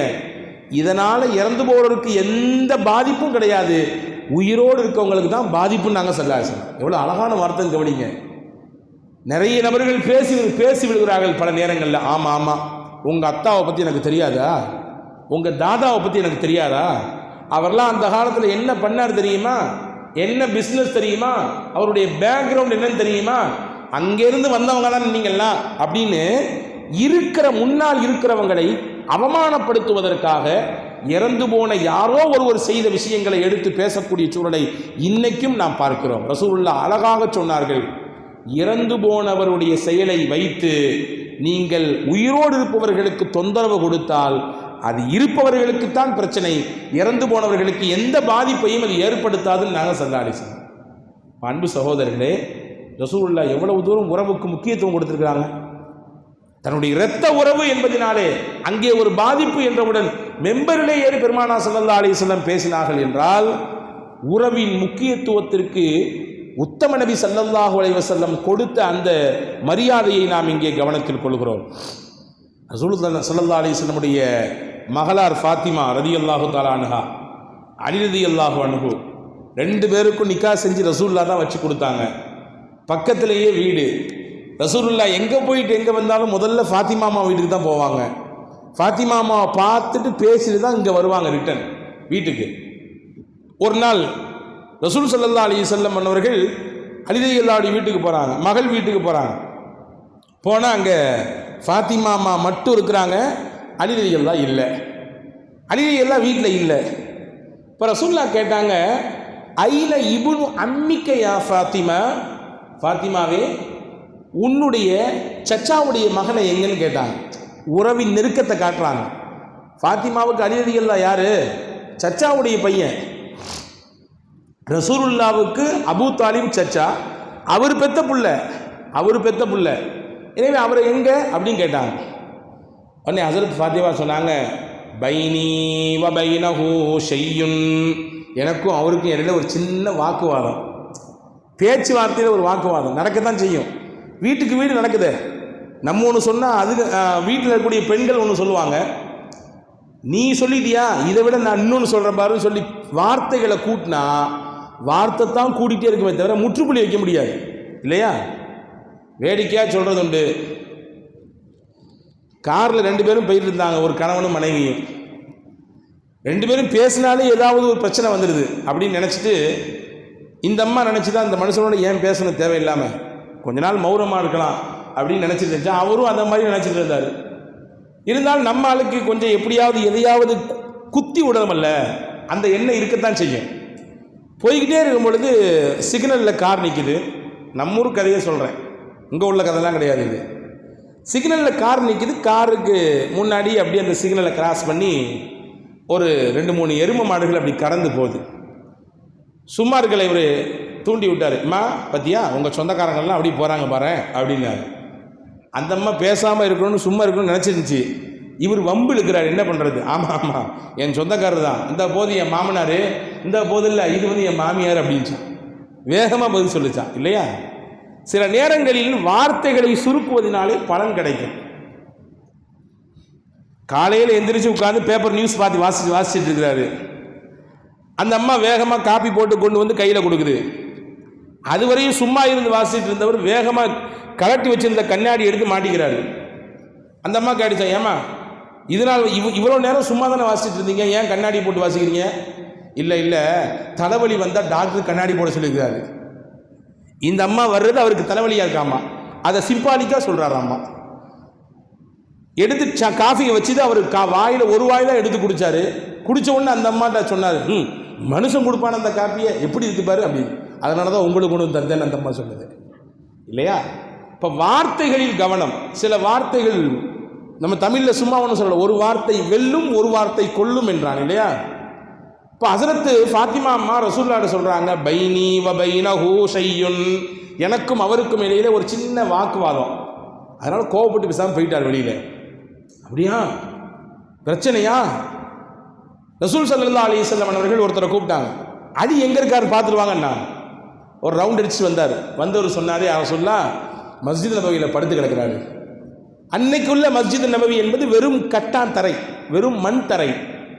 மேலே வந்து பேரிச்சம்பழத்தினுடைய கீத்தை வைத்து ஓலை வெய்யப்பட்டிருக்கிறது. இன்னைக்கு எவ்வளோ பிரம்மாண்டமாக இருக்குது, கண்ணு கட்டி எதிரும் பறந்து விரிந்து கிடக்கிறது மஸ்ஜித் நபவி. கீழே இருந்து அப்படி சில்லுன்னு காற்று வருது. எங்கே திரும்பினாலும் கண் கவரக்கூடிய விதத்திலே அல்லாஹ் மஸ்ஜித் நபவி இன்னைக்கு வைத்திருக்கிறாங்க. ஆனால் அன்னைக்கு உள்ள காலத்தில் வெறும் மண் தரை, மேலே கீத்து போடப்பட்டிருக்கு. அலி ரலியல்லாஹு போனவங்க என்ன செஞ்சாங்க, மேலே போட்டுருந்த துண்டை எடுத்து கீழே அப்படி 2 தட்டு தட்டிட்டு அப்படியே அந்த மண்ணிலேயே படுத்துட்டாங்க. ரசூல் ஸல்லல்லாஹு அலைஹி வஸல்லம் நேராக இறங்கி போயாச்சு. மஸ்ஜித் நபவிக்கு போய் அலி ரலியல்லாஹுவை பார்த்து, மண்ணில் படுத்துறதுக்காகன்றதுனால வேர்வை வரும், வேர்வை வந்தால் மண் உடம்புல ஒட்டும். இப்போ ரசூலுல்லாஹ் தன்னுடைய கையால் அந்த மண்ணை எல்லாம் தட்டி விட்டு சொன்னாங்களா, கும் யா அபுத்துராப், அபுத்துராபே எந்திரிங்களே, ஏன் இங்கே வந்து படுத்திருக்கிறீங்க, என்ன விஷயம், பேசி தீர்த்துக்கலாமே, வாங்க அபுத்துராப், வாங்க அபுத்துராப். அபுத்துராப் என்பது அதற்கு அலி ரலியல்லாஹுக்கு ரசூலுல்லாஹ் வச்ச செல்ல பேர். பொதுவாகவே அரபுகள் தங்களுடைய இயற்பெயரை சொல்வதை விட தங்களுடைய பிள்ளைகளோடு இணைந்த பெயரை சொல்வது ரொம்ப பிரியப்படுவாங்க. ரசூலுல்லாஹுக்கு முஹம்மது தான் பெயர், ஆனால் அவர்களுக்கு இன்னொரு பெயர் உண்டு, அபுல் காசிம். காசிம் பிறந்ததற்கு பிறகு ரசூலுல்லாஹுக்கு அபுல் காசிம்னு பெயர் வந்துச்சு. அது ரொம்ப பிரியப்படுவாங்க, குன்னியத்துன்னு சொல்லுவாங்க அரபியில். இந்த வார்த்தை இப்படி சொல்லி அழைக்கிறது ரொம்ப பிடிக்கும். இப்போ ரசூலுல்லாஹ் ஹஸரத் அலி ரலியல்லாஹுவை பார்த்து யா அபத்துராப், மண்ணின் தந்தையே, இது ஒரு செல்ல பேர். மண்ணோடு படுத்துறீங்களே, மண்ணை ஒட்டிட்டு உங்கள் மேலே படுத்துறீங்களே, மண் உங்களுக்கு ரொம்ப பிடிச்சி போச்சான்ற மாதிரியான ஒரு அர்த்தத்தை கொடுக்குற அபுத்துராப்னு சொன்னாங்க. ஹஸரத் அலி ரலியல்லாஹு சொல்கிறாங்க, மா கான லி அலியின் இஸ்முன் அஹப்பு இலைஹி மின் அபித்துராப், வஇன்கான லயஃப்ரஹு பிஹி இதா துஇய பிஹி. என்னைக்கு ரசூலுல்லாஹ் அபுத்துராப்னு சொல்லி என் பேரை சொல்லி அழைச்சாங்களோ, என் பேரை விட்டு அபுத்துராப்னு சொன்னாங்களோ, அன்னையிலிருந்து எனக்கு அபுத்துராப்ன்ற பேர் ரொம்ப இஷ்டமாக போச்சு. யாராவது அலி என்று கூப்பிடுவதை விட அபுத்துராப்னு கூப்பிட்டா எனக்கு ரொம்ப பிடிக்கும். ஏன்னா அது நபி வச்ச பேர். நபி வச்ச பேர் என்பதினாலே எனக்கு ரொம்ப இஷ்டமாகி போனது. அந்த இடத்துல ரசூலுல்லாஹ் ஒரு இறை தூதராக இல்லாமல் ஒரு சிறந்த மாமனாராக, ஒரு உறவினராக ரசூலுல்லாஹ் நடந்துக்கிட்டாங்க. அப்படியே பேசுறாரு. அது என்ன பேச, எப்படி பேசலாம், வரட்டும் பார்த்துக்கலாம், என்ன பேசினாரு என்ன ஏதுன்னு கேட்கலாம், பார்ப்போம் நம்ம அப்படின்னு ரசூலுல்லாஹ் ஃபாத்திமா அம்மாட்ட சொல்லலை. இன்னைக்கு சின்ன விஷயம்தான், ஏதோ ஒன்று பேசப்படுகிறது, உடனே இங்கிருந்து ஃபோன் கால் அங்கிட்டு பறக்குது. அப்படியா சொன்னார் மருமகன், மாமா அப்படி சொன்னாரா, அங்கே இனி இந்த பஸ் பிடிச்சி வந்துடுறேன், இந்த அடுத்த ட்ரெயின் ஏறி வந்துடுறேன், அடுத்து வந்துடுறேன், கொஞ்ச நேரத்தில் வர்றேன் என்று சின்ன விஷயத்தை பெரிதாக்கி ஊதி பெரிதாக்கி தேவையில்லாத குழப்பங்களும் பிரச்சனைகளையும் நடப்பதை பார்க்கிறோம். ரசூலுல்லாஹ் எவ்வளவு அழகாக நடந்து கொண்டாங்க பாருங்க. அங்க மகள்கிட்ட சொல்லி புரிய வச்சாங்க, கணவன் மனைவி உறவு என்றால் மேடு பள்ளங்கள் நிறைந்தது தான். அதனால ஏதாவது நடந்துச்சுன்னா உன் வீட்டுக்காரரை வெளியே அனுப்பிடலாமா, நீலாம் தடுக்கணும் அப்படின்னு ஹஸரத் அங்க ஃபாத்திமா அம்மாவுக்கு அறிவுரை சொன்னாங்க. இங்க அலி ரலியல்லாஹு இடத்திலே ஒரு சிறந்த மாமனாராக மிகச்சிறப்பாக பேசி தீர்த்துக்கலாமே, ஏன் அலி இங்கே வந்தீங்க, வாங்க வாங்கன்னு சொல்லி தோளில் கை போட்டு ஹஸரத் அலி ரலியல்லாஹு கூட்டி போனார்கள் என்றால் இதுதான் உறவில் ஏற்படக்கூடிய விரிசலை சமாளிக்கக்கூடிய விதத்திலே முன்னுதாரணம், முன்மாதிரி என்பதை நாம் வரலாற்றின் மூலமாக தெரிந்து கொள்கிறோம். எனவே அன்பு சகோதரர்களே, ரசூலுல்லாஹ் உறவுகளிலும் முன்னுதாரணமாக இருந்தார்கள். அதே போன்று ஸல்லல்லாஹு அலைஹி வஸல்லம் அவர்கள் மிகச்சிறந்த தலைவர், போர்படை தளபதி, சஹாபாக்களை அரவணைக்கக்கூடிய தோழர், நம்பிக்கை ஊட்டக்கூடிய தலைவர். துன்பங்களும் கஷ்டங்களும் சிரமங்களும் வந்தால் எல்லாம் இருக்கத்தான் செய்யும், சமாளிங்கப்பா அப்படின்லாம் சொல்லி விடலை. ரசூலுல்லாவின் வார்த்தை பாசிட்டிவ் வேர்ட்ஸ் அதிகம் இருந்தது. ரசூலுல்லாவுக்கு எதிர்மறை சிந்தனையை கடந்து நேர்மறையான வார்த்தைகளை சொல்லி சஹாபாக்களை தன்னம்பிக்கை ஊட்டக்கூடிய விஷயத்திலே ரசூலுல்லாஹி ஸல்லல்லாஹு அலைஹி வஸல்லம் முன்னுதாரணமாக திகழ்கிறார்கள், முன்மாதிரியாக இருக்கிறார்கள். பாருங்கள், ஹந்தக் என்ற யுத்தம் நடக்கிறது. ஹந்தக் என்றால் எதிரிகளை பெரிய குழி தோண்டி அங்கிட்டு எதிரிகள், இங்கிட்டு முஸ்லீம்கள் அம்பை வைத்து அவர்களை அடித்து எதிர்கொள்ளக்கூடிய நிலை. சல்மான் ரலியல்லாஹு அன்ஹு தான் அந்த ஆலோசனையை கொடுத்தாங்க. குழி தோன்றாங்க, குழி தோண்ட முடியல, கஷ்டமா இருக்குது. சஹாபாக்கள் சொல்றாங்க, யார் ரசூலுல்லாஹ், பாறைகளும் கற்களும் இடையிலே கடந்து டிஸ்டர்ப் பண்ணுது, எங்களால் குழி தோண்ட முடியல. அதோடு மட்டுமல்ல, எல்லாரும் பசியோடும் பட்டினியோடும் இருக்கிறாங்க. வரலாற்றிலே வருகிறது, ஹஜ்ரத் ரசூலுல்லாஹி ஸல்லல்லாஹு அலைஹி வஸல்லம் சஹாபாக்கள் ஹந்தக் குழி தோண்டும் பொழுது பசியில் அந்த வேதனையை தாங்கிக் கொள்ள வேண்டும் என்பதற்காக வேண்டி வயிற்றிலே ஒரு கல்லை கட்டியிருந்தார்கள். ரசூலுல்லாஹ் 2 கல்லு கட்டியிருந்தாங்க. பசியோடு தான் அந்த குழியை தோண்டினார்கள். ஆனாலும் அவர்களுக்கு ரசூலுல்லாஹ் தன்னம்பிக்கை கொடுத்தாங்க. எப்படி கொடுத்தாங்க? ரசூலுல்லாஹ் வந்தாங்க, அந்த கடப்பாறையை வாங்கினாங்க, ஓங்கி ஒரு அடி அடித்தாங்க. பிஸ்மில்லாஹி அல்லாஹு அக்பர் என்று அடித்தார்கள். அடித்த இடத்திலே அந்த கல், குறுக்க கடந்த கல் 3ல் ஒரு துண்டு உடையுது. உடைஞ்சவன் ரசூலுல்லாஹ் சொன்னாங்க, அல்லாஹு அக்பர், இதோ இந்த கல்லின் ஊடாக சிரியாவினுடைய சாவி எனக்கு தரப்படுகிறது. சிரிய நாடு வெற்றி கொள்ளப்பட்டு அதனுடைய சாவிகள் எல்லாம் எனக்கு தரப்பட இருக்கிறது, அல்லாஹ் காட்டுறான், அதனுடைய கோட்டையை நான் அங்கிருந்து பார்க்கிறேன் நாங்கள் ரசூலுல்லாஹ். அடுத்து ஒரு அடி அடித்தாங்க, 2வது பார்ட் உடைஞ்சது.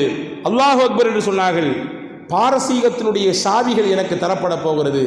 இதோ இந்த பாறையின் ஊடாக இருந்து பாரசீகத்தினுடைய வெள்ளை கோட்டையை, வெள்ளை மாளிகையை நான் இங்கிருந்து பார்க்கிறேன் ரசூலுல்லாஹ் சொன்னாங்க. அடுத்து ஒரு அடி அடித்தாங்க, மொத்த கல்லும் உடைஞ்சு விழுந்துச்சு. ரசூலுல்லாஹ் சொன்னாங்க, யமனின் சாவிகள் எனக்கு தரப்பட போகிறது, யமனினுடைய தலைநகர் சன்ஆவை நான் இங்கிருந்து பார்க்கிறேன் ரசூலுல்லாஹ் சொன்னாங்க. என்ன செய்தி இது? நீங்கள் நல்லா யோசிக்கணும். பசியோடு இருக்கிறாங்க, வயிற்றில் கல்லை கட்டிக்கிறாங்க, அடுத்த வேளை உணவு உறுதி கிடையாது. அந்த யுத்தத்தில் தான் ஜாபிர் ரலியல்லாஹு அன்ஹு சஹாபாக்களை கூட்டிட்டு போய் ஒரு பெரிய விருந்து கொடுத்தாங்க. வெறும் 4 பேர் தான் சாப்பிட முடியும் சாப்பாடு. கொஞ்சோண்டு இறைச்சி, கொஞ்சோண்டு மாவு, சுட்டா இறைச்சியை ரெடி பண்ணால் ஒரு 4 பேர் அரையும் குறையுமா சாப்பிடலாம், அவ்வளோதான் உணவு. ரசூலுல்லாஹ் சொன்னாங்க நிலையை பார்த்து, யார் ரசூலுல்லாஹ், உங்களுக்கும் ஒரு 3 சஹாபாக்களும் எங்கள் வீட்டில் விருந்து. ரசூலுல்லாஹ் சொன்னாங்க, யா அஹ்ல ஹந்தக், ஹந்தக் வாசிகளே, இன்னலக்கும் தஆமன் லி பைத்தி ஜாபிர், ஜாபிருடைய வீட்டிலே உங்கள் எல்லாத்துக்கும் இன்னைக்கு விருந்துட்டாங்க. 4 பேருக்கு தான் சாப்பாடு. எல்லாத்துக்கும் ஜாபீருடைய வீட்டில் விருந்தாங்க ரசூல்லா. எல்லாரும் கிளம்பியாச்சு. இவருக்கான பதட்டம் தாங்கலை. 4 பேரை கூப்பிட்டா எத்தனை பேர் வர்றாங்க? 80 பேருக்கும் அதிகமாக இருந்தார்கள் இந்த இடத்துல. எல்லாரும் வந்தாச்சு. ரசூல் ஸல்லல்லாஹு அலைஹி வஸல்லம் அழகாக சொன்னார்கள், நான் மாவு பிணைந்து தருகிறேன், போட்டு எடுங்க. இறைச்சியின் மூடியை திறக்கப்படாது, போட்டு கொடுத்து கொண்டே இருக்க வேண்டும். கொடுத்தார்கள். 4 பேருக்கு உண்டான உணவு அங்கே இருந்து எல்லாருக்கும் போதுச்சு, பத்துச்சு, மிச்சமும் இருந்துச்சு. அல்லாஹ் பரக்கத்தை கொடுத்தார். பரக்கத் என்றால் இதுதான். பரக்கத் என்றால் நிறைய எண்ணிக்கையில் அதிகமாக இல்லை, குறைவாக இருந்தாலும் வேலை நிறைவாக நடக்கணும். அதுதான் பரக்கத். அந்த யுத்தத்தில் தான் இந்த சம்பவம் எல்லாம் நடந்தது. இப்போ ரசூலுல்லாஹ் பாருங்க, பசியோடு பட்டினியோடு இருக்கக்கூடிய மக்களுக்கு எவ்வளோ பெரிய தன்னம்பிக்கை கொடுத்தாங்கன்னா, கவலைப்படாதீங்க, இன்னைக்கு தான் இந்த வறுமை பசி ஒரு நாள் வரும். யமன் நமக்கு கீழே வரும், ஒரு நாள் வரும். சிரியா நமக்கு கீழே வரும், ஒரு நாள் வரும். இன்னைக்கு வல்லரசாக இருக்கக்கூடிய பாரசீகம் நம்முடைய ஆளுகைக்கு கீழே வரும். இதுவெல்லாம் வெறும் 15-16 ஆண்டுகளிலே இஸ்லாத்தின் குடையின் கீழே வந்தது. ரலியல்லாஹுடைய ஆட்சி காலத்திலே பாரசீகம் வெற்றி கொள்ளப்பட்டது, சிரியா வெற்றி கொள்ளப்பட்டது, யமன் வெற்றி கொள்ளப்பட்டது. ஒரு சில குறிப்பிட்ட எண்ணப்படுகிற ஆண்டுகளிலே ரசூலுல்லாஹ் சொன்னது நடந்தது. நான் எதுக்கு சொல்றேன்னா, என்னப்பா செய்யறது, 4 பேர் சேர்ந்து தோண்டுங்கப்பா பார்க்கலாம் அப்படின்னு சொல்லி தட்டி விட்டு ரசூலுல்லாஹ் போல தன்னம்பிக்கை கொடுத்தாங்க. இன்னைக்கு எந்த தலைவர்கள் தன்னம்பிக்கை தருகிறார்கள்? தலைவர்களை விடுங்க, பெத்த பிள்ளைக்கு தகப்பன் தன்னம்பிக்கை கொடுக்குறாரா? விடுறா பார்த்துக்கலாம், அடுத்து பார்ப்போம், இது போனது போயிட்டு போகுது, அதையே நினச்சி புலம்பிக்கிட்டு இருந்தால் என்ன அர்த்தம்? இந்த எக்ஸாம் இல்லைன்னா அடுத்த எக்ஸாமு, இதில் உனக்கு முடியலையா, அடுத்து வாய்ப்பு இருக்குது. வாய்ப்புகள் நிறைய வரிசை கட்டி வந்து கொண்டே தான் இருக்கும். இது இல்லாட்டி அடுத்து புடி, இதே நினச்சி புலம்பி உன்னையால் என்ன செய்ய முடியும் விட்டதை என்ற தன்னம்பிக்கையை இன்னைக்கு எத்தனை பெற்றோர்கள் தங்கள் பிள்ளைகளுக்கு கொடுக்கிறோம் என்று யோசித்து பார்க்கிறோம். பெருமானார் ஸல்லல்லாஹு அலைஹி வஸல்லம் தன்னம்பிக்கை ஊட்டினார்கள். அந்த தன்னம்பிக்கையினால்தான் மதீனாவுக்கு ஹிஜ்ரத் செஞ்சு கிளம்பக்கூடிய சமயத்திலே அலி ரலியல்லாஹு அன்ஹு அவர்களை தன்னுடைய படுக்கையில் படுக்க வைத்துவிட்டு ரசூலுல்லாஹ் போனாங்க. ஹதீஸ் வருகிறதா இல்லையா? சுற்றி எல்லாரும் ஆயுதத்தோடு நிற்கிறாங்க. வெளியே வந்தாங்கன்னா ஒரே போடு, முகம்மதை அப்படியே கதையை முடித்து விட வேண்டும் என்று நினைத்தார்கள். ஆனால் அலி ரலியல்லாஹு தன்னுடைய இடத்துல படுக்க வச்சுட்டு ரசூலுல்லாஹ் போனாங்க. அலி ரலியல்லாஹு பிற்காலத்தில் கேட்டாங்களாம், உங்களுக்கு எப்படிங்க அந்த தைரியம் வந்துச்சு? சுற்றி ஆள் பலம், ஆயுதத்தோடு நிற்கிறாங்க, கிடைச்சா பீஸ் ஆக்கிடுவாங்க, எப்படி தைரியமாக படுத்துருந்தீங்க? அலி ரலியல்லாஹு ஒத்த வார்த்தையில் சொன்னாங்க, ரசூலுல்லாஹ் கொடுத்த தன்னம்பிக்கை அந்த வார்த்தை எனக்கு கொடுத்துச்சு. அலி, அமானித பொருட்கள் கொஞ்சம் இருக்குது, அதையெல்லாம் உரியவங்களுக்கு கொண்டு போய் சேர்த்துட்டு மதீனாவில் வந்து என்னை மீட் பண்ணுங்கன்னு ரசூலுல்லாஹ் சொன்னாங்க. ரசூலுல்லாஹ்வின் வார்த்தையில் உண்மை உண்டு, நான் நம்பினேன், மதீனாவுக்கு நீங்கள் வருவீங்கன்னு ரசூலுல்லாஹ் சொன்னாங்க. எனக்கு எதுவும் ஆகாது, நிம்மதியாக போய் படுத்தேன். இன்னைக்கு படுக்கையில் எல்லாம் இருக்குது, எல்லா வசதிகளும் இருக்குது, தூக்கமே வர மாட்டேங்குது, உள்ளம் போட்டு எதையோ போட்டு குடையுது இல்லையா? ரசூலுல்லாஹ்வின் வார்த்தையின் மீது அந்த சஹாபாக்களுக்கு 100% நம்பிக்கை இருந்தது. அந்த தன்னம்பிக்கையை கொடுத்தார்கள் பூமான் நபி ஸல்லல்லாஹு அலைஹி வஸல்லம் அவர்கள். இப்போ அன்பு சகோதரர்களே, அப்போ மிகச்சிறந்த தன்னம்பிக்கையை ஊட்டக்கூடிய தலைவராக நபிகள் நாயகம் ஸல்லல்லாஹு அலைஹி வஸல்லம் இருந்திருக்கிறார்கள். பிரச்சனைகள் வருகிற பொழுது எப்படி அதை தீர்வுக்கு கொண்டு வர வேண்டும், அதிலே மிகச்சிறந்த முன்மாதிரி பெருமானாரிடத்திலே உண்டு.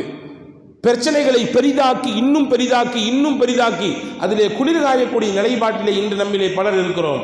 அந்த ரசூலுல்லாஹ் எவ்வளவு தீர்க்கமாக முடித்தாங்க. காபா புனர் நிர்மாணம் செய்யப்படுது. ரசூலுல்லாஹ்வுக்கு 35 வயசு. அப்போ எல்லாம் ஆல்ட்ரேஷன் வேலையெல்லாம் முடிஞ்ச பின்னாடி இந்த ஹஜருல் அஸ்வத் கல்லை தூக்கி வைக்கணும். வந்துச்சு சண்டை, யார் வைக்கிறது? இது புனிதமான கல், நான் தான் வைப்பேன், எங்கள் கூட்டம் தான் வைக்கும், என்னுடைய குடும்பம் தான் வைக்கும். ஒவ்வொருத்தரும் போட்டி, அந்த போட்டி பெரும் சண்டையில் கொண்டு விட்டுவிடுமோ என்று எல்லாரும் பயந்தாங்க. கடைசியில் ஒருத்தர் வந்து சொன்னார், இந்த முடிவுக்கு ஒரு தீர்வு உண்டு, நாளை காலை அதிகாலையிலே இந்த குறிப்பிட்ட வாசல் வழியாக யார் வர்றாரோ அவர் என்ன சொல்கிறாரோ அது இந்த விஷயத்தில் கேட்டுக்கோன்னாங்க. எல்லாரும் வழிமேல் விழி வைத்து காத்து கொண்டிருந்தார்கள். அதிகாலையிலே பெருமானார் ஸல்லல்லாஹு அலைஹி வஸல்லம் வந்தவுடனே எல்லாரும் மொத்த குரலில் சொன்னாங்க, அல்லமீன் வர்றார், அஸ்ஸாதிக் வர்றார், நம்பிக்கைக்குரியவர் வருகிறார், உண்மையாளர் வருகிறார், இவர் என்ன சொன்னாலும் நாங்கள் கேட்போம், இவர் சொன்னால் அதில் மிகச்சிறந்த தீர்வு இருக்கும் என்று எல்லாரும் நம்பினார்கள். ரசூலுல்லாஹ் வந்து செய்தி சொன்னாங்க, எடுங்க ஒரு துண்டன்னாங்க, விரிங்கன்னாங்க, அதுக்கு நடுசுல அந்த கல்லை தூக்கி வச்சாங்க. ஒவ்வொரு கபீலாவை கூட்டத்தை சேர்ந்த ஒவ்வொருத்தரையும் வந்து பிடிக்க சொன்னாங்க. மொத்தமாக சேர்ந்து தூக்குங்கப்பான்னாங்க. எல்லாம் தூக்கி எழுந்து பக்கத்தில் வந்தாங்க. தன்னுடைய முபாரக்கான கையால் எடுத்து அந்த கல்லை பதிச்சுட்டு வேலையை முடிச்சுட்டாங்க. எவ்வளவு அழகான தீர்வு! ஒரு பிரச்சனை என்று வருகிற பொழுது, ஒரு சமூகத்திலே, ஒரு ஊரிலே, ஒரு தெருவிலே, நாம் வசிக்கக்கூடிய பகுதியிலே அதை எப்படி கையாள வேண்டும், எப்படி சுமூகமாக அதற்கு தீர்வு காண வேண்டும், முஹம்மது ஸல்லல்லாஹு அலைஹி வஸல்லமின் வாழ்க்கையிலே மிகச்சிறந்த முன்மாதிரி இருக்கிறது. கஷ்டத்திலும் சிரமத்திலும் தவிக்கக்கூடியவர்களுக்கு எப்படியான முறையில் நாம் அவர்களை அணுக வேண்டும், அதற்கும் மிகச்சிறந்த தீர்வையும் முன்மாதிரியையும் நபிகள் ஸல்லல்லாஹு அலைஹி வஸல்லம் கொடுத்திருக்கிறார்கள். ஜாபிர் இப்னு அப்துல்லா ரலியல்லாஹு தஆலா அன்ஹு சின்ன வயசு, ஆனால் அவருக்கு 9 தங்கைமார்கள். அவங்க அப்பா வஃபாத் ஆயிட்டாங்க. உஹதிலே யுத்த காலத்தில் அப்துல்லாஹ் இப்னு அம்ர் இப்னு ஹராம் ரலியல்லாஹு அன்ஹு வஃபாத் ஆயிட்டாங்க. வஃபாத் ஆகும் பொழுது 2 பொறுப்பு மகன்கிட்ட கொடுத்துட்டு போயிட்டாங்க. இளம் வயது பையன். ஒரு பொறுப்பு, கொஞ்சம் கடன் இருக்கு, அந்த கடனை ஃபுல்லாக நீ தான் அப்பா இருந்து அடைக்கணும்னு சொல்லிட்டாரு. உன்னுடைய தங்கை எல்லாம் நீ தான் நிக்கா செஞ்சு கொடுக்கணும், உன் மேலே தான் அந்த பொறுப்பு இருக்கு அப்படின்னு சொல்லிட்டு போயிட்டார். ஷஹீத் ஆகிவிட்டார். பெரிய கவலை, 2 பொறுப்பு பாரம், பெரிய பாரம், எப்படி தீர்க்கிறது? ஸல்லல்லாஹு அலைஹி வஸல்லம் புரிஞ்சுக்கிட்டாங்க. ஒரு யுத்தத்துக்கு போயிட்டு திரும்பி விடும் பொழுது ஜாபீர் ரலியல்லாஹுடைய முகம் சோகமாக இருக்குது. என்ன ஜாபீர் ரொம்ப சோகமாக இருக்குது, என்ன கதை? இப்போ ஜாபீர் சொன்னாங்க, அந்த மாதிரி என்னுடைய தங்கைமார்களையும் நிக்கா செஞ்சு கொடுக்கணும், அதே மாதிரி எனக்கு எங்கள் அப்பா விட்டு சென்ற கொஞ்சம் கடன் இருக்குது, அந்த கடனையும் நிறைவேற்றி தரணும், பொறுப்பாக நிறைவேற்றணும். அப்படியா, சரி சரி, எல்லாம் அப்படி விலாவரியாக விசாரிச்சுட்டே வந்தாங்க. ரசூல் ஸல்லல்லாஹு அலைஹி வஸல்லம் ஒரு முடிவு எடுத்துட்டாங்க, ஜாபீருக்கு ஏதாவது ஹெல்ப் பண்ணணும், ஏதாவது உதவி பண்ணணும். ஆனால் ஜாபீர் நேரடியாக கொடுத்தா வாங்கிக்க மாட்டார், சுயமரியாதை மிக்கவர், கை நீட்டி வாங்க மாட்டார். ஆனால் அவர் ஹெல்ப் பண்ணணும், நம்ம கொடுக்கறது அவருக்கு உதவியாக இருக்கணும். முடிவெடுத்தாங்க. ரசூலுல்லாஹ் கேட்டாங்க, என்ன ஜாபீர் நீங்கள் வரக்கூடிய ஒட்டகம் இவ்வளோ ஸ்லோவாக வருது? ஆமாம் யா ரசூலுல்லாஹ், இது ஒரு கிழட்டு ஒட்டகம், இதை வச்சு என்ன புண்ணியம், இதை வச்சு பயணிக்கவே முடியாது, அவ்வளோ கஷ்டம். அப்படியா, அப்போ நான் இந்த ஒட்டகத்தை ஏன்ட்ட கொடுத்துருங்களேன்னு ரசூலுல்லாஹ் சொன்னாங்க. அப்போ ஜாபீர் சொன்னார், தாராளமாக தந்துடுறேன். எவ்வளோ காசுன்னு ரசூலுல்லாஹ் கேட்டான். இது எதுக்கு போட்டு காசு, இதான் கிழட்டு ஒட்டகமாச்சே. இல்லை இல்லை, ஏதாவது ஒரு காசு நிர்ணயம் செய்து தான் கொடுக்கணும். ஜாபீர் சொன்னாங்க, நீங்களே அதுக்கு நிர்ணயம் செய்யுங்கன்னாங்க. இப்போ 1 ரூபாய்க்கு தெரியுங்களான்னு ரசூலுல்லாஹ் விளையாட்டு பண்ணாங்க. யார் ரசூலுல்லாஹ், நீங்களே விலை நிர்ணயம் பண்ணுங்கன்னா இந்த அளவுக்கா மட்டமாக கேட்குறது, கொஞ்சம் கூட்டி கேட்கலாமேன்னாங்க. 2, 3, 4, 5 இப்படி கூடுது. 700 திர்ஹம் கடைசியில் முடிவானது. 700 திர்ஹத்தை கொடுத்து இந்த ஒட்டகத்தை வாங்கி கொள்கிறேன், ஆனால் இப்போ கையில் காசில் மதீனாவுக்கு வந்தோன்னு தர்றேன். ஜாபீர் ரலியல்லாஹு அன்ஹு ரசூலுல்லாஹ் மதீனா வந்து வீட்டுக்கு போயிட்டாங்க. ஜாபீர் ரலியல்லாஹு ரசூலுல்லாஹ் தானே தருவாங்க வாங்கிக்கலான்னு வீட்டு வாசலில் ஒட்டகத்தை கட்டி போட்டு அவர் பாட்டு போயிட்டார். வெளியே வந்து பார்க்குறாங்க, ஜாபீர் இல்லை. சையதுனா அபூ ஹுரைரா ரலியல்லாஹு அன்ஹு ரசூலுல்லாஹ் அழைத்து அவர் கையிலே கொடுத்தார்கள்.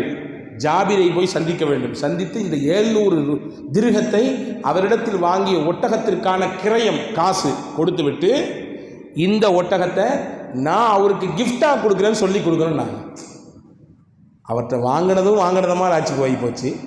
அதே ஒட்டகத்தை அவருடைய பயன்பாட்டுக்கு அன்பளிப்பாக கொடுத்ததாகவும் ஆகிவிட்டது. கொடுத்தார்கள். அதில் ஜாபீர் ரலியல்லாஹு அப்படியே அசந்து போயிட்டாங்க. அவரிடத்தில் இருந்த கடனுக்கெல்லாம் ரசூலுல்லாஹ் தான் தீர்வை கொடுத்தார்கள். ரசூலுல்லாஹ்வை நேரடியாக போய் அவங்களுடைய தோட்டத்தில் போய் அளவெடுத்து எவ்வளவு இருக்குது என்பதை எல்லாத்தையும் பார்த்து அதிலே பரக்கத்திற்காக ரசூலுல்லாஹ் துவா செய்து அவர்கள் தங்களுடைய கையாலேயே எடுத்து கடன்காரர்களுக்கெல்லாம் கொடுத்தார்கள்.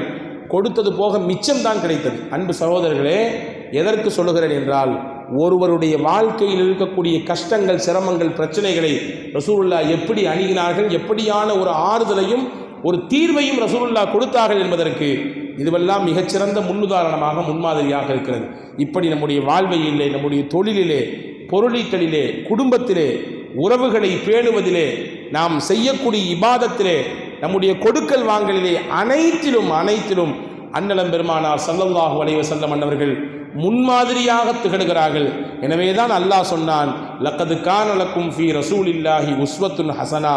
நபியே, உங்கள் வாழ்க்கையிலே அல்லாஹ்வின் தூதரை பார்த்து, இந்த உம்மத்தை பார்த்து அல்லாஹ் சொன்னான், முஹம்மது நபியின் வாழ்க்கையிலே உங்களுக்கு அழகிய முன்னுதாரணம் இருக்கிறது, முன்மாதிரி இருக்கிறது என்று சொன்னான்.